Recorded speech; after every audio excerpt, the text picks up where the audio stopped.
അല്ലാഹുവിന്റെ പ്രവാചകൻ പറയുകയാണ്, 3 പേരുടെ ദുആ നീ സൂക്ഷിക്കരുത്. ഈ 3 പേരെങ്ങാനും നിനക്കെതിരെ ദുആ ചെയ്താ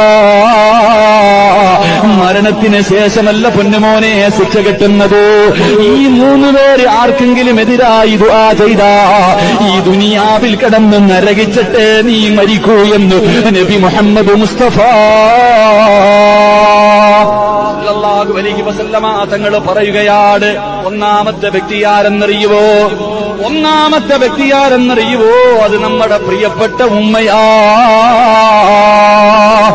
ഉമ്മ നമുക്കെതിരെ ദുആ ചെയ്താൽ എത്ര വലിയ കൊലകൊമ്പനാണെങ്കിലും അനുഭവിക്കാതെ പോകില്ല ചെറുപ്പക്കാരാ. രണ്ടാമത്തെ ദുആ ആരുടെ ദുആ എന്നറിയുവോ? ഉസ്താദന്മാരുടെ ദുആ സൂക്ഷിക്കടേ. ഗുരുനാഥന്മാരുടെ ശാപം വാങ്ങിവെക്കല്ലേ, നിനക്കൊരു നല്ല യാത്ര കിട്ടില്ലെന്ന് നബി മുഹമ്മദ് മുസ്തഫ. ഉസ്താദന്മാരുടെ ദുആ സൂക്ഷിക്കണം. 3 ഞാൻ വിശദീകരിക്കുന്നില്ല, എന്റെ വിഷയമല്ല. 3 ആക്രമിക്കപ്പെട്ടവന്റെ ദുആ അത് വല്ലാത്ത ദുആയ. ആക്രമിക്കപ്പെട്ടവൻ മനസ്സ് നൊന്നിട്ട് ആരെങ്കിലും ഒരാൾക്കെതിരെ ദുആ ചെയ്താൽ